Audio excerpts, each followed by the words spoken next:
మరి రాజ్యాంగం ఒక పరిశీలన, ఇది అంత చిన్న టాపిక్ కాదు. చాలా ప్రతి వర్డ్ కూడా మనం పరిశీలన చేయవచ్చు. అయితే గమ్మత్తు ఏమిటంటే దీంట్లో రెండు వాదాలు కనబడతాయి. ఒక వాదం ఏమిటి అంటే కాన్స్టిట్యూషన్ వచ్చిన తర్వాత దేశం వెల్ఫేర్ స్టేట్గా నిజంగా మారింది అనేది ఒక వాదం. ఇంకొక వాదం ఏమిటి అంటే అసలు రాజ్యాంగం ఒక మిథ్యలాగా ఉంది, డాక్యుమెంట్ ఉంది కానీ అది మాత్రం ఫాలో చేయకుండా మేము ఫాలో చేసేది రాజ్యాంగంలో ఉంది అనేటువంటి ఒక వాదం. ఎందుకంటే దీంట్లో మామూలుగా మేము ఒక టీచర్గా ఇంటర్నేషనల్ లాగా చెప్తాను, చెప్పినప్పుడు ఒక పదాలు కొన్ని వాడాల్సి వస్తుంది. Whether international law is really a law or not అనేది ఒక ప్రశ్న వస్తుంది. వచ్చినప్పుడు ఏం చెప్తాము అంటే అది లా అవునా కాదా డెఫినేషన్లోకి పోయినట్టు ఆన్సర్ దొరకదు. కానీ ప్రతి స్టేట్ కూడా ఇంటర్నేషనల్ లాని అబైడ్ చేస్తుంది, ఒప్పుకుంటుంది.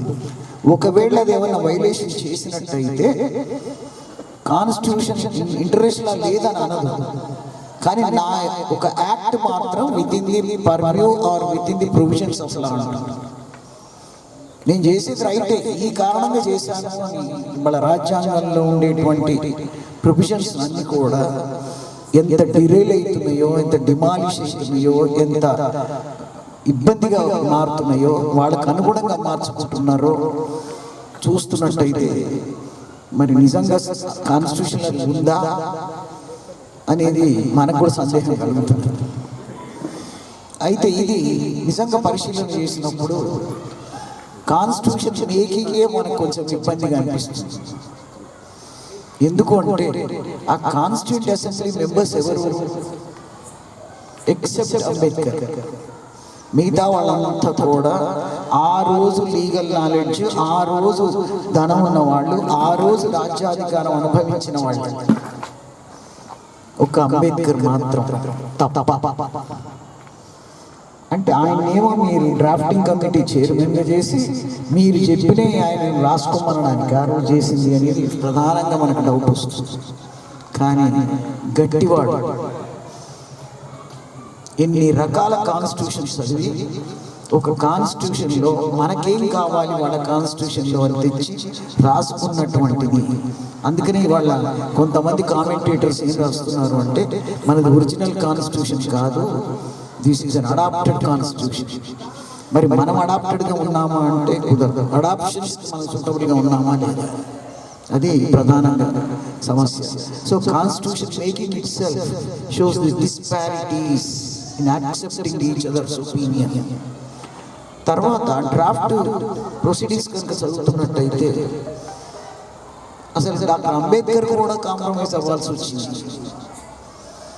ఎందుకు అంటే కాన్స్టిట్యూంట్ అసెంబ్లీ యొక్క బాధ్యత ఆయన తీసుకున్నాడు కాబట్టి దాన్ని వ్యతిరేకిస్తే కుదరదు అని చెప్పేసి కొన్ని ఆయన ఇష్టం లేకుండా ఒప్పుకోవాల్సి వచ్చినట్టు ప్రొవిజన్స్ కూడా మనకు కనబడతాయి, ఎస్పెషల్లీ ఆర్టికల్ 31. సో ఈ విధంగా బిగినింగ్ నుంచి మనం కనుక చూసినట్లయితే the objective resolution passed by this constituent assembly, ఇప్పుడే రామ్ గారు చెప్పారు, preamble of the constitution, the objective resolution passed by the constituent assembly became a preamble of the constitution. అయితే ఈ preamble of constitution it's a key to open the constitution అంటారు. It's a key to open. అసలు లోపల ఏముంది చదవక్కర్లా. మన దేశం ఏమిటి, sovereign. నిజంగా సావరీనేనా? ఎవరు చెప్పినా వినమా? మనం వింటున్నాం కదా. కానీ అలయన్సెస్ అయితే కొద్ది రోజులు రష్యా చెప్తే విన్నాం, కొద్ది రోజులు అమెరికా చెప్తే విన్నాం, కొద్ది రోజులు ఇంకేదో చెప్తే వింటాం కదా. అంటే సావరీన్ ఈజ్ అన్క్వశ్చనబుల్ పవర్. కానీ మన సావరీన్ అంటే we are not totally sovereign, we are partially sovereign. Internally sovereign, externally not sovereign. But sovereign అంటే ఎక్స్టర్నల్ కూడా sovereign. So externally we are not sovereign. We are bound by certain limitations. So sovereign పదం కూడా nationally speaking and international speaking the word differs. ఇక్కడ controversy ఏం లేదు. Externally we are not sovereign. పోతే ఈ socialistic పదం ఒకటి వచ్చింది. దీనికి కూడా డెఫినేషన్ ఆఫ్ సోషలిజం నిజంగా true sense of the term ఉందా లేదా, దాని మీద చాలా అడిగారు. ఇప్పుడు ప్రజెంట్గా మనం కనుక ఈ రూలింగ్స్ చూస్తుంటే we are going away from the socialism, away from the socialism. Mixed economy పోయి క్యాపిటలిస్టిక్ ఎకానమీ వచ్చేసి, ఈ గ్లోబలైజేషన్ అనుకోండి, మీరు ఏదన్నా అనుకోండి, no more interference by the state. Mixed economy లేదు. అందుకని చాలా సెటారికల్గా రాస్తాడు. మార్క్సిజం అంటే ది సోషలిజం అనగానే మన communist countries like Marxism like China మాట్లాడుకుంటాం. కానీ అక్కడ కార్ల్ మార్క్సిజం సోషలిజం కాదు, గాంధీయన్ సోషలిజం అన్నాడు. అంటే రెండు సోషలిజాలు ఉంటాయా? ఉండొచ్చు, ఉండొచ్చు. సోషలిజం అనే వర్డ్ కాబట్టి గాంధీయన్ సోషలిజం అనేది మనం ఇక్కడ సోషలిస్టిక్ ప్యాటర్న్ ఆఫ్ సొసైటీలో మాట్లాడాం. Nor we are following the Karl Marx socialism, nor we are following the Gandhi socialism. అది ఇక్కడ కూర్చున్న మేధావులందరికీ తెలుసు. సోషలిజం మీద నాకంటే మీరే బాగా మాట్లాడగలరు. అయితే సోషలిస్టిక్ ప్యాటర్న్ ఆఫ్ సొసైటీలో ప్రైవేట్ ప్రాపర్టీ విషయం చాలా ఎక్కువగా రాస్తారు. స్టేట్ పవర్ ఉండాలి, కానీ వాళ్ళ స్టేట్ మొత్తం కూడా తనను తాను అమ్ముకుంటున్నది ఎకానమీ. అసలు ఇంకేమన్నా స్టేట్ ఇక్కడ ఏమైనా మిగిలినాయంటే రేపు మనమే జాతీయత ఒక ఇండియన్ నేషనల్ అని పేరు పెట్టుకొని సిటిజన్షిప్ పాస్పోర్ట్ ఇచ్చినందుకు మనమే దేశం ఓన్ చేసింది మనల్ని. కానీ మనల్ని కూడా అమ్ముకుంటున్నారా అంటే అమ్ముకోవట్లేదు, కొనుక్కుంటున్నారు. సో ఈ డెమోక్రటిక్ అనే వర్డ్ రాసినప్పుడు బాధ అవుతుంది మనకి. Are we really democratic? Democracy అంటే ఏమిటి? చాలా విచిత్రమైన మీనింగ్స్ కనబడుతున్నాయి మనకి. మన మామూలుగా డెమోక్రటిక్ అంటే మనకు అర్థాలు చిన్నప్పటి నుంచి మన చరిత్రలో సోషల్ సైన్సెస్లో చదివాం. కానీ ఇవాళ ఆ మీనింగ్ ఉందా డెమోక్రసీలో? Democracy, majority rule, voting, elections, ఇవన్నీ పదాలు వాడుకుంటాం. ప్రజాభిప్రాయం, ఇవాళ విల్ ఆఫ్ ది పీపుల్ లేదు మనకి. ఎవరు అడుగుతున్నారండి? No plebiscite, no opinion, no reference to the public. మేము చెప్పింది మీరు మీ విల్లు చూపించండి మాకు అంటున్నారు. మేము డబ్బు ఇస్తాం, డబ్బు ప్రకారం మీరు ఓట్లేయండి, అది విల్లుగా మేము కామన్ విల్, పబ్లిక్ విల్ అని అందరి ఇష్ట ప్రకారంగా డెమోక్రటిక్గా ఎలక్ట్ అయ్యామంటున్నారు. So the meaning, total meaning of democracy change. మనం ఎలక్ట్ చేసుకుంటున్నామా? చేసుకుంటున్నాం, కానీ methodology is different. Conclusion is same, but methodology is different. How the people are being elected, we know it very well.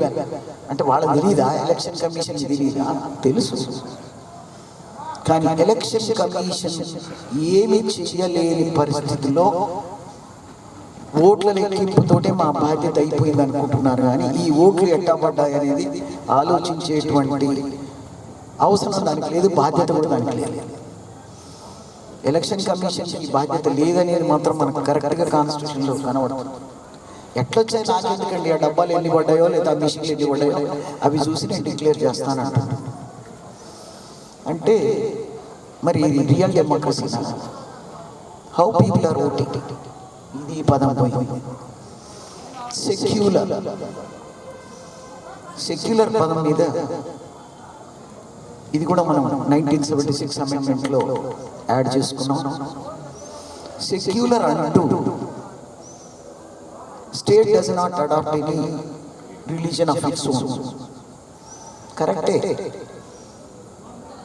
కానీ ఆ పదం అంటే నువ్వు బాధ్యత లేకుండా మీ ఇష్టం వచ్చినటువంటి మత ఆలోచనలు కానీ, మత ప్రాక్టీసెస్ కానీ, సెలబ్రేషన్స్ కానీ, మతపరమైనటువంటి చట్టాలను కానీ మీరు మేము గౌరవిస్తాము అని చెప్పి సెక్యులర్ అనే పదం పెట్టి, కానీ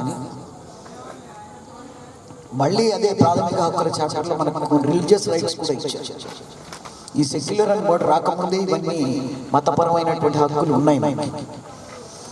ఆ హక్కులు ఉండడం వల్ల వర్డ్ సెక్యులర్ యాడ్ చేయడం వల్ల పెద్ద క్రిటిసిజం కనపడలేదు మనకి. ఎందుకంటే already you have a fundamental religious rights.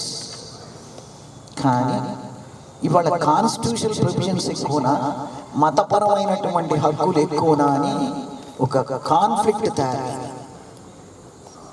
The latest case of Sabarimala కేసులో మతపరమైనటువంటి హక్కుల లేకపోతే రాజ్యాంగపరమైనటువంటి సమానత్వ హక్కు, ఇది సెక్స్ డిస్క్రిమినేషనా ఏదా అని అడిగినప్పుడు సుప్రీంకోర్టు ఒకవైపు రిలీజియస్ రైట్స్ ఫ్రీడమ్ ఉందనుకుంటూనే ఒకవైపు దాన్ని కాన్స్టిట్యూషనల్ రైట్స్ డినై చేయడానికి లేదు, దే ఆర్ సుప్రీం కాబట్టి సమాన హక్కు కింద ఆడవాళ్ళని కూడా గుళ్ళోకి వెళ్ళాలి అని చెప్పేసి ఒక హక్కు ఇచ్చారు. కానీ అక్కడ ప్రజలంతా రిలీజియస్ రైట్స్ కొరకు అడిగారు, చాలా మంది వ్యతిరేకించారు దాన్ని. అంటే ఇది కాన్స్టిట్యూషనల్ రైట్ సుప్రీమా, ఫండమెంటల్ రైట్ సుప్రీమా, రిలీజియస్ రైట్ సుప్రీమా అంటే మనకి జవాబు దొరకట్లేదు. ఇంకోటి మనకు ఫార్మేషన్ ఆఫ్ క్యాబినెట్స్, ప్రతి దాంట్లో వాళ్ళు రిప్రజెంటేషన్ అనేది ఒక పదం మనకు వినబడుతుంది. ఈ కుల రిప్రజెంటేషన్ ఉందా, ఈ మత రిప్రజెంటేషన్ ఉందా, ఈ వర్గం రిప్రజెంటేషన్ ఉందా, మైనారిటీ ఉందా, ఈ లిస్టులన్నీ చూస్తున్నారు. Is it a constitution provision? లేదు. కానీ ఆ చూసుకునేటప్పుడే, ఫామ్ చేసేటప్పుడే మాకు గమ్మత్ ఏంటంటే మా వైస్ ఛాన్సలర్స్ అపాయింట్మెంట్లో కూడా స్టేట్లో ఏ వైస్ ఛాన్సలర్ అపాయింట్ అవ్వగానే ఆయన కులము ఆయన ఏంది, ఈ 5-6 అట్లాంటి కులం అని ఇక్కడ చెయ్యారు, ఇంకోటి చేస్తారు అనేటువంటి టాక్ మాకు కూడా ఉన్నది. మాకు అంటే రిప్రజెంటేషన్ అంటే, so representation is very dangerous word. It's not a reservation, it's only representation. అంటే ఆ ఒక సాంఘికమైనటువంటి వాళ్ళు ఈ పోస్ట్లో ఉన్నారా లేదని క్యాలిక్యులేషన్ చేస్తారు. క్యాలిక్యులేషన్ చేసి మొదలు పెడతారు ఇన్ఫ్లుయెన్స్ చేయడం. ఓ అక్కడ ఆయనకి ఇచ్చారు, 4 యూనివర్సిటీస్లో వాళ్ళే ఉన్నారండి కాబట్టి ఇక్కడ బీసీ వర్గానికి ఇవ్వాలి, లేదా ఎస్సీ వర్గానికి ఇవ్వాలి, మైనారిటీ వర్గానికి ఇవ్వాలి, విమెన్కి ఇవ్వాలి, ఇట్లా ఇవ్వాలని చెప్పేసి క్యాలిక్యులేషన్స్ మొదలైనవి. Is it a constitution provision? కాదు. అంటే మరి ఎందుకు అవుతున్నది ఇట్లా మార్పు? సో క్యాస్ట్లెస్ సొసైటీ, రిలీజియస్లెస్ సొసైటీ, ఇవన్నీ పదాలు ఒక మిథ్యావాదాలే. కానీ సత్యం కాన్స్టిట్యూషన్ మిథ్య సత్యమైంది. వాళ్ళ మిథ్య ఏదైతే కాన్స్టిట్యూషన్లో లేదో అది ఫాలో చేస్తున్నాం. అందుకని వాళ్ళు ప్రామిస్ చేస్తారు, ఈ అబైడ్ కాన్స్టిట్యూషన్, రాజ్యాంగబద్ధంగా పరిపాలిస్తామని మీకు ప్రమాణం చేస్తున్నాము అంటారు. రాజ్యాంగబద్ధమా ఇది? అంటే రాజ్యాంగ వ్యతిరేకం కూడా కాదు కదా. చూడండి ఆర్గ్యుమెంట్స్ ఎట్లా ఉన్నాయంటే, రాజ్యాంగబద్ధంగా కాకపోవచ్చు కానీ రాజ్యాంగ విరుద్ధం కూడా కాదు కదా. This is an adjustment of the administration అంటున్నారు వాళ్ళు. ఓకే, ఇవన్నీ పోతే మనకి మళ్ళీ వచ్చింది ఏమిటి అంటే, కాన్స్టిట్యూషన్లో పెద్ద మార్పు వచ్చింది ఏమిటి అంటే the approach to fundamental rights. Approach to fundamental rights అన్నప్పుడు ఇంటిగ్రేటెడ్ అప్రోచ్ లేకుండా ఒక్కొక్క ఫండమెంటల్ రైట్ని ఒక్కొక్క దానిగా అంటే ఇండిపెండెంట్గానే ఇంటర్ప్రిట్ చేయడం జరిగింది. ఈక్వాలిటీ అంటే ఈక్వాలిటీ, ఫ్రీడమ్ ఆఫ్ ఎక్స్ప్రెషన్ అంటే freedom of expression, accused rights అంటే అక్యూజ్ రైట్స్. అలా కాకుండా after Maneka Gandhi case the integrated approach అంటే ఏ ప్రాబ్లం అయినా కూడా, ఏ హక్కును కూడా ఒక సమగ్రంగా చూడాలి కానీ ఒక ఇండివిజువల్ రైట్గా చూడకూడదు. Whether it falls on 14, 15, 16, 17 or 19 ఇవన్నీ ఇట్లా కాకుండా సమగ్రంగా చూడండి. ఒక మానవ హక్కును, ప్రాథమిక హక్కు వైలేట్ అయిందా లేదా అని మాత్రమే చూడండి, కానీ దాని క్లాసిఫికేషన్లో ఈ నెంబర్ ఆ నెంబర్ అనేది చూడక్కర్లేదు అన్నారు. తర్వాత డెఫినిషన్ ఆఫ్ లా మనకి ఆర్టికల్ 13 చెప్తున్నది లా అంటే ఏమిటి. కానీ మానేకా గాంధీ కేసు వచ్చిన తర్వాత అసలు వర్డ్ లా దాన్ని ఇంటర్ప్రిటేషన్ చేయించిందని ఆమె really credit goes to Maneka Gandhi. అందుకని వాళ్ళ కాన్స్టిట్యూషన్ చరిత్రలో ఆమె పేరు లేని బుక్ లేదు, ఆమె పేరు లేని కేసు రాలేదు. అంటే man made law cannot be an arbitrary law. నీకు పవర్ ఉంది కదా అని నీ ఇష్టం వచ్చినట్టు లా చేయడానికి లేదు. That was a contention made by Maneka Gandhi. So Maneka Gandhi కేసులో law should be always fulfil certain essential conditions. ఏమిటి అంటే law should be fair, law should be reasonable, law should be just. ఈ 3 పదాలు లేకుండా నువ్వు లా రాయడానికి వీల్లేదు. So if any law made by legislature should fulfill that, it should be fair, it should be just, it should be reasonable. అందుకని అక్కడ deprivation of law అంటే arbitrary లా కాదు. నీ ఇష్టం వచ్చినట్టు లా రాసుకోవడం. పొలిటికల్ పవర్లో ఉన్నాను, లెజిస్లేటివ్ పవర్ నాకు ఉంది కాబట్టి నేను రాసుకుంటాను అంటే కుదరదు. So you are authorized to make a law, you are empowered by the constitution to make a law, but making power is checked under Manika Gandhi case. Tarvata wide interpretation of Article 21. It may be a judicial activism or maybe extension interpretation given by the Supreme Court that life should not be deprived without the process of law. అంటే article 21లో life, Liberty అనేది జీవితంలో అన్నీ include అవుతాయి అనేది మనకి 21లో ఆ case loss అని చూస్తే ప్రతిదీ ఇంక్లూడ్ అయ్యింది. ప్రతిదీ లైఫ్ అండ్ లిబర్టీ. నిన్న మొన్న ఏదో చూస్తున్నాను, ప్రైవసీ రైట్ అని ఇందులో మాట్లాడారు. అసలు ప్రైవసీ రైట్ ఇప్పుడు కాదండి, ఆర్టికల్ 21 ఇంటర్ప్రిట్ చేసినప్పుడే privacy is included in your life and Liberty. If privacy is denied, your liberty is also denied. కాబట్టి ఈ విధంగా 21 చదివినట్టయితే చాలా చాలా wide interpretation, speedy trial, prisoners rights, child rights, nutritious food, environment, food అన్నీ అందులోకి వచ్చేసినాయి. ఇక అసలు no right is required except article 21. Even bill కూడా legal right to legal remedy, అది కూడా మనకి ఫండమెంటల్ రైట్ కానీ ఆర్టికల్ 21 చెప్తుంది. ఆ తర్వాత డిస్కషన్ చేస్తే ఫండమెంటల్ రైట్లో article 19 freedom of expression clause 1E, అట్లాగే right to assembly, right to movement, right to profession, ఇవన్నీ మనకు 7 ఫ్రీడమ్స్లో అమెండ్మెంట్ 76లో పోయిన తర్వాత 6 ఫ్రీడమ్స్ వచ్చినాయి. ఈ 6 ఫ్రీడమ్స్లో first freedom is freedom of expression and press. ఇది నిజంగా మనకే ఉందేమో అనిపిస్తుందండి. Freedom of right expression, no MLA no MP speaks about it. వాళ్ళు మాట్లాడరు, ఎక్కడైనా మాట్లాడినట్టు వింటామా? అంటే వాళ్ళు ఇచ్చిన పాలసీల గురించి వైడ్ పబ్లిసిటీ కొరకు మా సీఎం గారు తీసుకుంటున్నారు, మా పిఎం గారు తీసుకుంటున్నారు అంటున్నారు. కానీ అంటే వాళ్ళు చేసేది తప్పులని తప్పు అని చెప్పేటువంటి ఒక లెజిస్లేటివ్ మెంబర్ కానీ పార్లమెంట్ మెంబర్ కానీ ఉన్నారా? మాట్లాడకూడదు అసలు. పొలిటికల్ పవర్కి పక్కకు వచ్చి మాట్లాడే హక్కు లేని వాళ్ళకే హక్కు లేకపోతే ప్రజా రిప్రజెంటేటివ్స్కి మనకుంటేది లేకుంటేది. So freedom of speech is rather misused or abused or almost demolished to the extent of the parliamentarians or legislatures. అసలు ఏం రైట్ లేదా? మన జరిగిన స్ట్రైక్ గురించి ఏ ఎమ్మెల్యేని మాట్లాడారా? మాట్లాడితే ఎక్కడ పొలిటికల్ దృష్టిలో మేము పడతామేమో అని భయం. అంటే మీకంటూ మీకు అభిప్రాయాలు లేవా? రూలింగ్ పవర్లో ఉన్న వాళ్ళ హెడ్ చెప్పింది తప్ప మీకేమి అభిప్రాయం లేవా? కనీసం ప్రజల తరఫున ఇది చెయ్యండి అని కూడా అడిగారా? అడగలేదు.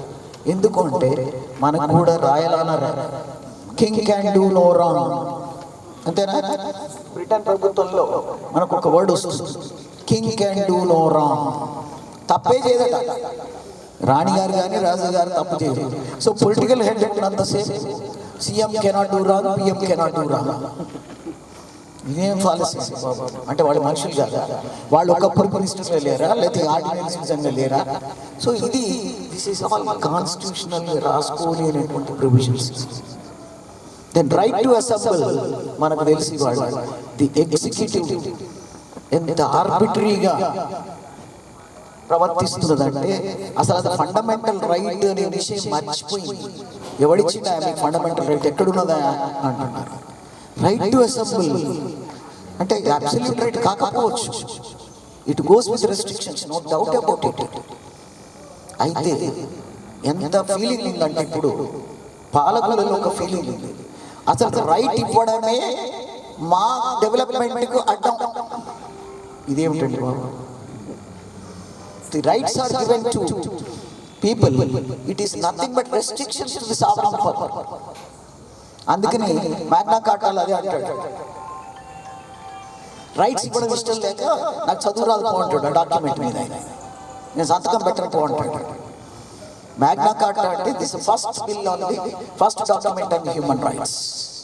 సో ది ఎల్డర్ మ్యాన్ అంటే ఆయన చుట్టూ ఉన్నటువంటి మత ప్రవక్తలందరూ కూడా వీడు ఇచ్చేటట్లేడు, నియంత్రణం బాగా అయిపోయింది, అసలు రామరాజ్యం కాదు ఇక్కడ అంతా రాజ్యం అయిపోయింది అని ఆయన సంతకం చేయండి అన్నాడు. నాకు చదువు రాకపోతే నేను సంతకం చేయను అన్నాడు. అంటే చదువు రాకపోతే సంతకం చేయవా అని ఆ 7 మంది చుట్టుముట్టి ఆ స్టాంప్ తీసుకొని వేలు ముద్ర వేయించారు. అంటే ఆ కాలంలో 1215 దాదాపు 13th సెంచరీ, ఎర్లీ 13th సెంచరీలోనే ప్రజలకి హక్కులు ఇవ్వడానికి రాజుకి ఇష్టం లేదనేది నిరూపణ అయిపోయింది. ఇది కూడా దాదాపు ఫండమెంటల్ రైట్స్ రాసుకున్నా కూడా ఇవ్వడానికి ఇష్టం లేని ప్రభుత్వాలను చూస్తున్నాం మనం. They feel that they are obstacles to their power. మరి ఆ పవర్ కూడా, ఆ ఫండమెంటల్ రైట్స్ కూడా కాన్స్టిట్యూషన్ ఏం చేసిందంటే ప్రజలను కూడా మొనార్కీ చేయడం కాదు, మీరు కూడా ఇష్టం వచ్చినట్టు ప్రవర్తించడానికి లేదు, మీకు కూడా కొన్ని లిమిటేషన్స్ పెడతాను. They are nothing but reasonable restrictions. Not arbitrary restrictions కాదు, reasonable restrictions. మరి రీజనబుల్ అని ఎవరు చెప్పాలి? ఇవాళ ఆర్టీసీ వాళ్ళందరూ కలుస్తాం, మేమంతా అసెంబ్లీ చేసుకుంటాం, ర్యాలీ తీస్తామంటే లేదు లేదు లేదు లేదు పర్మిషన్ చెప్పమన్నా మనందరికీ తెలుసు. అంటే దేనికి ఇవ్వరు? మాకు ఉంది కదా రైట్ టు అసెంబ్లీ ఉంది కదా. అంటే రీజనబుల్ రెస్ట్రిక్షన్లలో if it is going to result in against public peace or order, public order, ఏదైనా శాంతి భద్రతలకు విఘాతం కలిగించినట్టయితే నీకు ఈ రైట్ ఇవ్వము అని.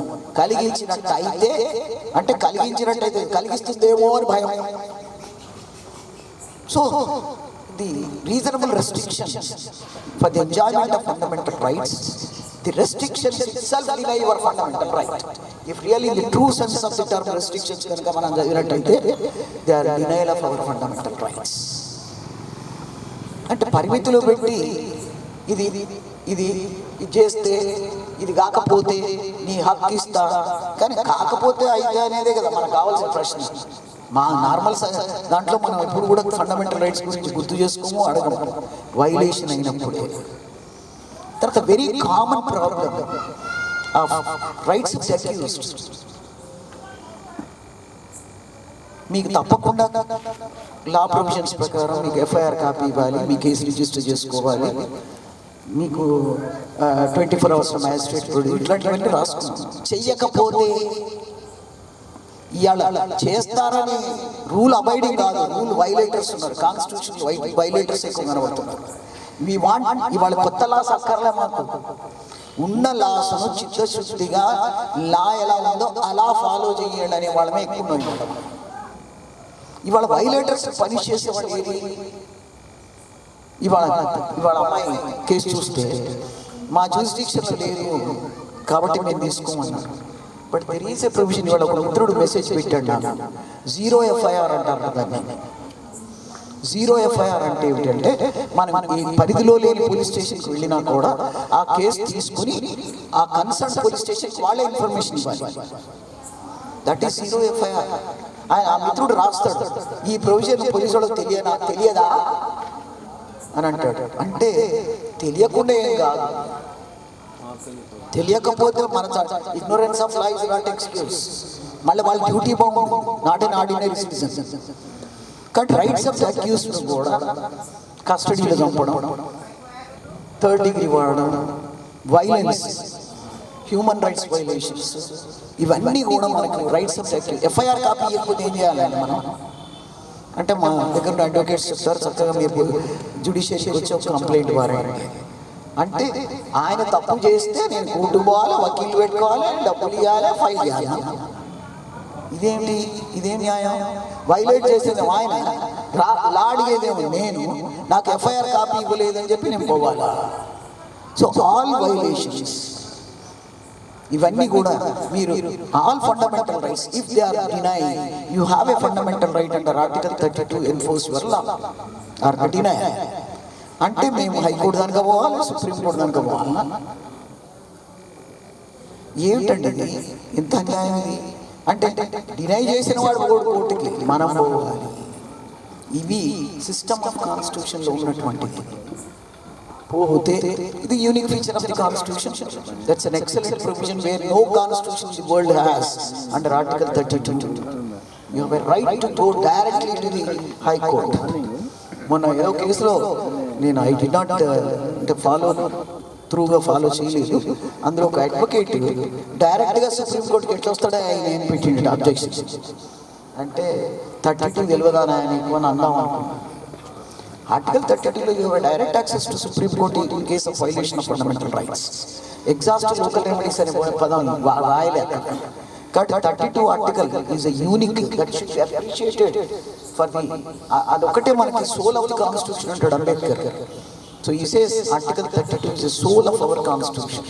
ఎంత ఎన్ఫోర్స్మెంట్ పవర్ మనకి ఇచ్చింది ప్రాథమిక హక్కులకి అని ఒక గొప్పగా ఫీల్ అయ్యేటువంటి ప్రొవిజన్ నిజంగా చాలా గొప్పదే. పోతే directive principles of state policy, they are directions not enforceable by law. అయితే విచిత్రంగా ఏముంది అంటే all the principles which are mentioned under part 4 of the constitution, they are made as fundamental rights, they are elevated as fundamental rights.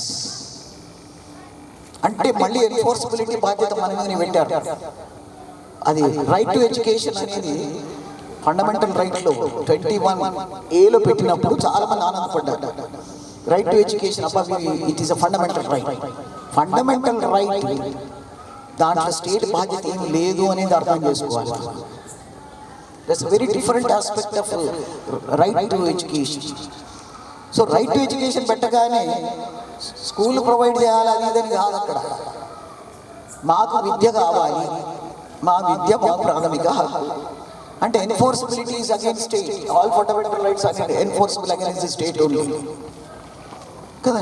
అందుకని ఈ directive principles of state policy కూడా they are almost all ఎక్కడో ఒకటో రెండో తప్ప కొన్ని అసలు దాని మీద అటెంప్ట్ చేయలేదు. Like common civil code, cow slaughters, ఇట్లాంటివన్నీ అసలు దాని మీద మనం ఏమి స్పందించలేదు ఈరోజు వరకు.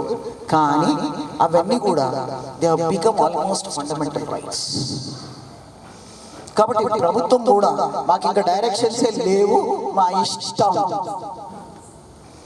Very arbitrary use of the state budget.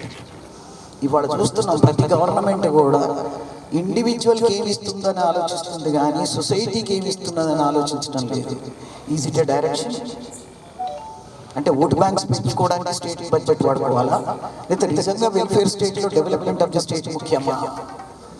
What is the meaning of directive principles of state policy?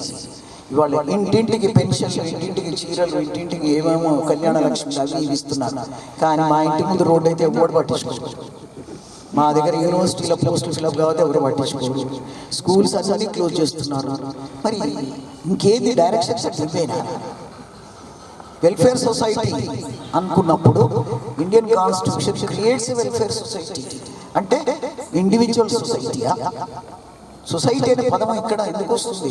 So common interest పనిచేయకుండా ఇండివిజువల్ ఇంట్రెస్ట్ పనిచేసేటువంటి ఇంటర్ప్రిటేషన్ వచ్చింది వాళ్ళ direct principles of state policy. And this is also very destructive thinking of a government in a welfare state. చాలా harmful. తర్వాత పోతే మనకి ఎప్పుడు జ్ఞానం ఏమైంది అంటే 76లో ఫండమెంటల్ డ్యూటీస్ పెట్టుకున్నాం. మన లా డే నాడు అందరూ కూడా కాన్స్టిట్యూషన్, ఫండమెంటల్ డ్యూటీస్ మీద డైరెక్షన్ వచ్చింది హైకోర్టు నుంచి. మీరు ఈ టాపిక్ మీద డిబేట్ పెట్టుకోండి, సెమినార్లు పెట్టుకోండి, డిస్కషన్లు పెట్టుకోండి, మీటింగ్లు పెట్టుకోండి. ఫండమెంటల్ డ్యూటీస్ అవి కూడా అన్ని చూసినట్టయితే ఫండమెంటల్ డ్యూటీస్ మళ్ళీ ఇండివిజువల్ యాక్ట్స్ అయినాయి. యు ఆనర్ ద ఫ్లాగ్ అంటాడు, అక్కడ ఫ్లాగ్ కోడ్ పెట్టాడు. Flag code is punishable. If anybody violates flag code, you are punishable. So derogated statement against women, every violence against women is made a law now. No more a duty. Fundamental right. 6 to 12 years duty of the parents to go for children education. అది కూడా మన compulsory right అయింది. Monuments rights, environmental లా, forest లా, ఇవన్నీ లా అయిపోయినాయి.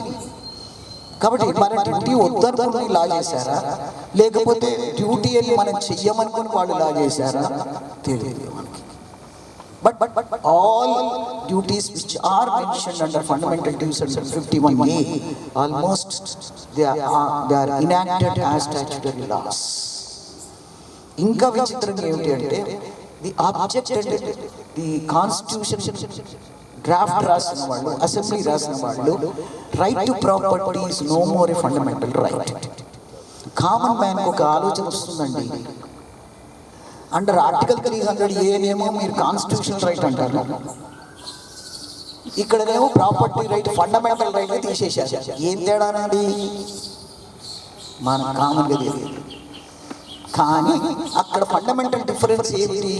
Fundamental rights cannot be అబ్రిడ్జ్డ్ by any law or any legislative act, but 300A can be అబ్రిడ్జ్డ్ constitutional amendment ద్వారా చేయొచ్చు. అదొకటే difference. That is including the fundamental right and this is including the constitutional right, అంతే. కానీ ఈ right to property తీసేసినప్పుడు దేనికని తీసేశారు? దీన్ని land రిఫార్మ్స్కి, agrarian reforms కొరకు అప్పుడు ఉన్నటువంటి కామేశ్వర్ సింగ్ లాంటి వాళ్ళు, సగం బీహార్ ఆయనదేనట కామేశ్వర్ సింగ్, సగం. అంటే ఆ రోజు కాన్స్టిట్యూంట్ అసెంబ్లీలో ఉన్నటువంటి ఈ so called feudals, they were landlords. కాబట్టి రైట్ టు ప్రాపర్టీ ఉండాలి అన్నారు Ambedkar, in spite of his insistence to remove property as a fundamental right, but they were insisting that right to property should continue. అయితే తర్వాత తీసేసిన తర్వాత ఆర్టికల్ 31లో మనకి saving class అని పెట్టి అగ్రేరియన్ రిఫార్మ్స్ కొరకు ఈ ప్రాపర్టీ రైట్ తీసేస్తున్నామని 19లో తీశారు, 31లో తీసేసారు. తీసేస్తే పర్వాలేదు, సోషలిజం. కానీ దాన్ని ఏమన్నారు? 9th షెడ్యూల్లో కనుక పెట్టినట్టయితే దాని జ్యుడిషియల్ రివ్యూ లేకుండా చేసి పరేశారు. ఇది ఇంకొక ఆస్పెక్ట్ అండి. ఇది ఒక ఆయుధం అయిపోయింది ప్రభుత్వానికి. ప్రతిదీ 9th షెడ్యూల్లో పెడితే నో జ్యుడిషియల్ రివ్యూ, మేము ఏం చేస్తే ఆ డబ్బాలు వారేస్తే అదే అయిపోతుంది కథ. 1 2 3 4 5 6 7 and 8 9 డబ్బాలు పెడతారు, పెట్టి 9th వారేస్తారు. అంటే you want to make a judiciary and important judiciary or not to interpret the acts of legislature. ఎంత డేంజరస్ ప్రొవిజన్ అండి. జ్యుడిషియల్ రివ్యూ లేకపోవడం ఏంటి? ఎప్పుడైతే 1976లో మళ్ళీ మనకు fundamental rights case, Kesavananda Bharati case వచ్చిందో, అప్పుడు బేసిక్ స్ట్రక్చర్ అనే వర్డ్ వచ్చినప్పుడు ఇట్ వాజ్ ఎక్సెప్షన్ అండి. 9th షెడ్యూల్, 9th షెడ్యూల్లో పడేసిన జ్యుడిషియల్ రివ్యూ లేదు. ఎంత చక్కగా ఎంత చెప్తారండి మనకి రిజర్వేషన్ పాలసీ అండర్ ఆర్టికల్ 15. ఆడుకున్నాం దాంతో. మనం ఒక ఆయన ఇస్తానంటాడు, ఒక ఆయన ఇవ్వనంటాడు, ఒక ఆయన లిమిట్ పెడతానంటాడు, ఒక ఆయన ఇంకోటి అంటాడు, క్రీమీ లేయర్ అంటాడు, ఒక ఆయన ఇది అంటాడు, ఒక ఆయన అది అంటాడు. ఆడుకున్నాం. Reservation policy has become a common man's criticism. ఇవాళ స్టేట్ ఆఫ్ కంట్రాస్ట్లో 69% అంట రిజర్వేషన్. దరిద్రం వల్ల మనకు బాలాజీ కేసులో సుప్రీంకోర్టు 50% అని చెప్పింది. ఎవరికా చెప్పింది? మాకు కాదు, మా ప్రెసిడెంట్ కన్సెంట్ ఇచ్చింది కాబట్టి దట్ బికమ్ 69% అని. అది చెన్నైలో ఒకలా ఆట, ఆంధ్రప్రదేశ్లో ఒకలా ఆట. అంటే ఈ రిజర్వేషన్ జ్యుడిషియల్ రివ్యూ లేకుండా చేయడమా? 31 జ్యుడిషియల్ రివ్యూ లేకుండా చేయడమా? ఈ రివ్యూ లేకుండా చేయడం అనేది this arbitrariness of the legislative power. వాళ్ళ ఆటలు చెల్లాలి. And the basic concept of the constitution of creating this federal structure అంటే separation of powers, checks and balances ఈ జ్యుడిషియల్ రివ్యూ కనుక లేకపోయినట్టయితే ఇవన్నీ కూడా ఒక ఆట అయ్యేదేమో. When judiciary cannot check the act of executive or legislative, then what is the meaning of judiciary independence? చూడండి ఇవన్నీ. సో ఆర్టికల్ 31లో మనకి judicial review, and thanks to judiciary again that they said every provision is within the basic structure of the constitution, that even 9th schedule also includes for judicial review. అంటే వాళ్ళు కూడా protect చేసుకోవాలి. అది ఒప్పుకుంటే దాని ఉనికినే కోల్పోతుంది. అందుకని ఏం చేశారంటే 9th షెడ్యూల్ పెట్టినా కూడా జ్యుడిషియల్ రివ్యూ ఉంది అన్నది. This is a judicial activism and interpretation of వాళ్ళ యొక్క వాళ్ళు. They have kept up their prestige and checks and balances the purpose of constitution. So ఈ విధంగా మాట్లాడుకుంటూ పోయినట్టయితే మనకు ఇవాళ the one of the salient feature of the constitution is the federal structure, federalism. So మామూలు పిల్లలకు చెప్తూ ఉంటాం salient features of the constitution. What type of federalism? Is it a confederate federalism or federalism of Switzerland or America or India? We have our own federalism. Federalism అన్నప్పుడు separation of powers. Separation of powers ఎక్కడున్నాయండి? ఇప్పుడు central law prevails, that's all. మేము ఏది చెప్పితే మీరు అది వినాల్సిందే. ఎందుకంటే state centre రిలేషన్షిప్లో కాన్స్టిట్యూషనల్ ప్రొవిజన్ ఏముంటుందంటే, in case if law is inconsistent or rather not, I should use inconsistent, then central law prevails. Central law prevails అంటే ఇవాళ చేసేది కూడా అదే. ప్రతి దాంట్లో సెంటర్ ఇంటర్ఫియర్ అవుతుంది. అన్ని మా పరిధిలోనే ఉన్నాయంటే మేము చెప్తే మీరు చేయాలి, మేము పైసలు ఇస్తేనే మీరు చేయాలి, మేము దీనికని ఇస్తేనే దానికి ఖర్చు పెట్టాలి. So total federalism is undergoing a deterioration stage.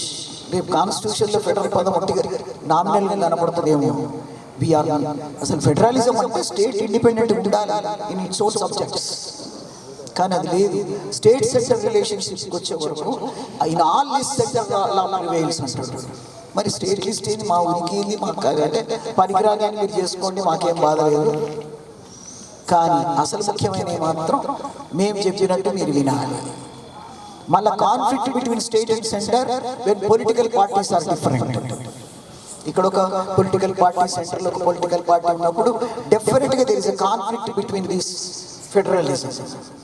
చూడండి ఎంత గమ్మత్తుగా ఉంటుంది. There executive power, appointment of governors, రియల్గా అపాయింట్మెంట్ ఆఫ్ గవర్నర్స్ చాలా ఏళ్ళ నుంచి మనం క్రిటిసైజ్ చేస్తూనే ఉన్నాం. అసలు గవర్నర్ డ్యూటీస్ ఏంటి, ఎగ్జిక్యూటివ్ హెడ్ అని చెప్పి ఆయన ఎవ్రీడే ఇక్కడ రూలింగ్ పార్టీ వాళ్ళది కాకపోయినట్టయితే ప్రతి డే ఒక నోటు పోతా ఉంటుంది సెంట్రల్ గవర్నమెంట్కి. అయ్యా ఇది ఇట్లా జరుగుతుంది, అట్లా జరుగుతుంది, ఒక ఫైల్ బిల్డప్ చేస్తాడు. Why not disciplinary action should not be taken against you అంటాడు గవర్నమెంట్ ఎంప్లాయీ అయితే. అట్లాగే ఆయన కూడా why not be cancel your government or abolish your government అంటాడు. గవర్నర్స్ రోల్ పార్టీని, క్యాబినెట్ని, ఎగ్జిక్యూటివ్ని, లెజిస్లేటివ్ బాడీని కంట్రోల్ చేయడానిక ఈ 3 చెక్స్ అండ్ బ్యాలెన్సెస్ ఉన్నాయా లేవా చూడడానికి అనేది ఇప్పటికీ మనకు డైలమానే. So the position of the governor, it is almost proved not within the constitutional provisions, not as per the constitutional provisions, not as per the expectations of the constitution, but they are political agents of the central government. తర్వాత వీళ్ళ appointments అసలు ఎవరిని చేయాలి ఇవాళ చూస్తున్నాం మనం. అక్కడ చూడంగానే వాళ్ళు ఫ్రాక్షన్స్ ఆలోచిస్తుంది ప్రతి గవర్నమెంట్. ఈయన 10 ఏళ్ల నుంచి నా పార్టీలో పనిచేస్తున్నాడు, ఆయనకి ఏమి ఇవ్వాలి అంటే పార్టీలో పనిచేసేంత మాత్రం తప్పకుండా ఇవ్వాలి. మెరిట్ వద్దా, ఎఫిషియన్సీ వద్దా, ఏమొద్దు, మావాడు అక్కడ ఉన్నాడా లేదా. సో ఆల్ నామినేటెడ్ పోస్టులలో కూడా ఏ పార్టీ అక్కడ ఉందో ఇక్కడ వాళ్ళే కనబడతారు మనకి. Is it a constitution provision? Do you think that article 14 is protected? No. So ఇవన్నీ మనకి ఆలోచించినట్టయితే కాన్స్టిట్యూషన్ ప్రొవిజన్లో ఇన్ని వైలేషన్స్ జరుగుతున్నాయి. Appointment of governor is power of president, no doubt about it. So నేను అపాయింట్ చేస్తున్నాను. కానీ ఎవరిని అపాయింట్ చేయాలి? Constitution is absent about it. Discretionary power of the president, on the recommendation of the cabinet and prime minister. On the recommendation అంటే మళ్ళీ political power vested కదా. చూడండి, so అక్కడ రాసుకున్నది ఒకటి, జరిగేది ఒకటి జరుగుతున్నది మనకి. పోతే నిన్న మనకి professor Nageshwar while giving his lecture in Ambedkar Bhavan ఒక పదం వాడాడు ఆయన. నౌ డిసెంట్ ఈస్ క్రిమినలైజ్డ్ అన్న ఒక పదం. ఎక్స్ప్రెషన్ ఆఫ్ డిసెంట్ ఈస్ క్రిమినలైజ్డ్ అంటే దేనికి వ్యతిరేకం చెప్పకూడదట. మనం చెప్పితే నేరస్తులమేనట. ఇదేమిటి? ఫ్రీడమ్ ఆఫ్ ఎక్స్ప్రెషన్ వద్దా? డెమోక్రసీలో మన బిల్లు అక్కర్లేదా? ఆయన ఏం చెప్పినా చేస్తానా? మేమే ఎమ్మెల్యేలు కాదే, మేము common man on the road, we are citizens, we have every freedom of expression. మన క్రిటికల్గా పోవాలి, క్వశ్చన్ చేయాలి, క్వశ్చన్ చేయొద్దట. అందుకని ఆయన ఒక చక్కటి పదం కాయిన్ చేశాడు. డిసెంట్ అంటే ఎక్కడైతే మనం అసహనం కానీ అసమ్మతి కానీ ప్రకటించినట్లయితే మనం నేరస్తుల కిందగా ప్రభుత్వం భావిస్తుంది. ఇది ఇవాళ కాదండి, కొన్ని ఏళ్ల నుంచి నడుస్తూనే ఉంది. వాళ్ళకి ఎస్ మ్యానే కావాలి కానీ నో మ్యాన్ వద్దు. మరి ఎస్ మ్యాన్ అన్నందుకు కాన్స్టిట్యూషన్ ఎందుకు, లా ఎందుకు? అందుకని మనకు ఆస్ట్రేలియన్ డెఫినేషన్ ఆఫ్ లా పోతే ఆస్ట్రేలియన్ ఏం చెప్తాడు? Law is nothing but A command of sovereign command. అలా లాకు డెఫినేషన్ చేయడానికి ఈ says only is a command of sovereign. రాజుగారు ఏం చెప్పితే అదే లా. మరి మనం కూడా అట్లే అనుకుంటే అయిపోలా. మనకు కాన్స్టిట్యూషన్ ఎందుకు, మనకు రాజ్యాంగం ఎందుకు? ఆయన ఏం చెప్పితే అదే. Yours faithfully, your sincerely, your honestly, your obediently అని పెట్టుకుంటే అయిపోయేది కదా.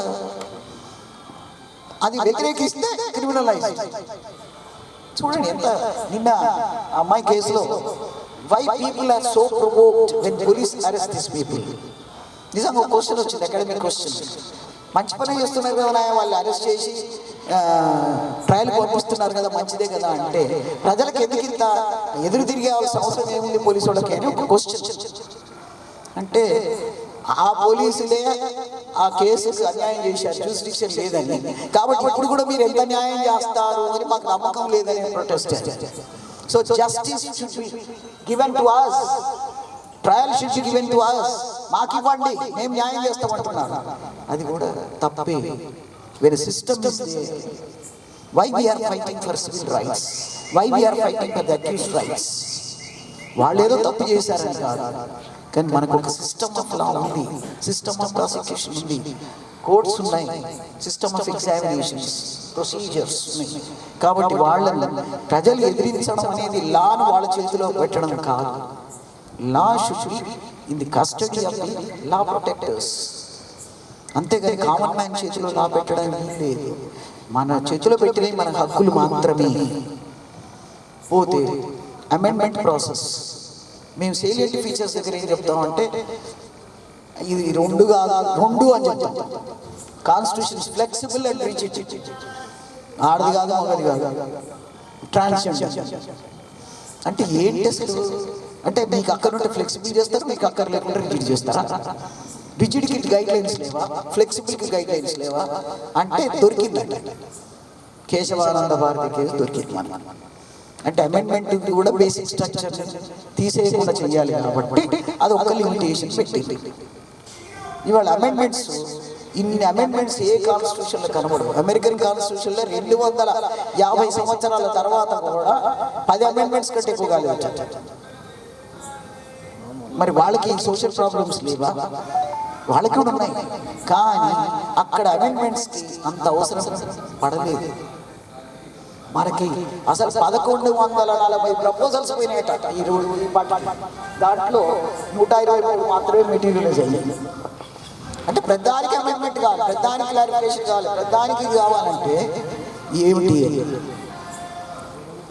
The appreciable change in Indian constitution is your public interest litigation. Public interest litigation, and thanks to our Justice Bhagavati, he is a man known for public interest litigations. అంటే కానీ బాధ ఏమిటి అంటే ఒకవైపు కోర్టులో వేల లక్షల కొద్ది కేసులు పెండింగ్ ఉండగా మన పబ్లిక్ ఇంట్రెస్ట్ లిటిగేషన్కి ఎంత సహాయం, ఎంత అసిస్ట్ అవుతుంది, ఎంత స్పీడీ ట్రయల్ అవుతుంది అనేది మన కామన్ మ్యాన్కి వచ్చేటువంటి సందేహమే. కాబట్టి పబ్లిక్ ఇంట్రెస్ట్ లిటిగేషన్లో స్పీడీ ట్రయల్లో కావట్లేదు. That provision cannot be implemented. Moreover, public interest litigation as fundamental right, as directive principles of state policy రెండుగా ట్రీట్ చేసుకోవచ్చు. కాబట్టి ఫండమెంటల్ రైట్ గా ట్రీట్ చేసినట్టయితే ఎన్ఫోర్సబిలిటీ ఉంటుంది మనకి. అదే కనుక public interest litigation as directive principle కనుక తీసుకుంటే నాన్ ఎన్ఫోర్సబుల్ అవుతుంది. కాబట్టి we will be very happy if we treat that PI into fundamental right under Article 21. So ఈ విధంగా ఇంకా నిన్న మన ఇప్పుడే చెప్పారు రాము గారు, అసలు ప్రెసిడెంట్ రూల్ పెట్టడానికి కాన్స్టిట్యూషన్ చక్కటి గైడ్ లైన్స్ ఇచ్చింది. Not whims and fancies of the PM. అసలు సీఎం ప్రెసిడెంట్ కూడా చెక్ చేసుకోవాలి కదా. He is empowered by law to declare emergency or president rule under what circumstances అనేది ఆయన చెక్ చేసుకునే లేని పవర్లెస్ ఎగ్జిక్యూటివ్ చీఫ్ ఎగ్జిక్యూటివ్ని నోరు మాట్లాడకుండా లీగల్ ప్రొవిజన్స్ వైలేట్ అవుతుంటే కూడా ఆయన సంతకం పెట్టాల్సిన పరిస్థితులు అలా చేసుకున్నాం మనం. Now, do you think that it is a parliamentary supremacy or presidential supremacy like America? The blend of the Indian Constitution, the function clearly shows executive is subordinate to the parliament. The judiciary is also subordinate to the parliament. Now it is nothing but parliamentary supremacy without any express provision in the constitution. అంటే కాన్స్టిట్యూషన్ని మిథ ఎట్లా చేస్తున్నాం మనం అడగలేము. Judiciary ఒక separate బాడీని, but ఇవాళ చూస్తున్నాం appointment of judges, the judgements. Common man అందు రోడ్డు మాట్లాడుతున్నాడు ఇవాళ. ఈ జడ్జ్మెంట్ ఎట్టొస్తుందో నాకు తెలుసు అంటాడు ఆయన. ఎట్టొస్తుందో నాకు తెలుసు అంటే నీకెట తెలుసా? నాకు తెలుసు ఆడ కూర్చున్న జడ్జి ఏంది, ఆ పొలిటికల్ పార్టీ ఏంది, ఇట్లాంటి జడ్జిమెంట్ వస్తుంది అనేది నాకు తెలుసాయా అంటే are judges exercise political jurisdiction? No, they are not supposed to exercise. But we get political judgments. Is it a constitutional provision? Don't you think that is a violation of constitution? Definitely. So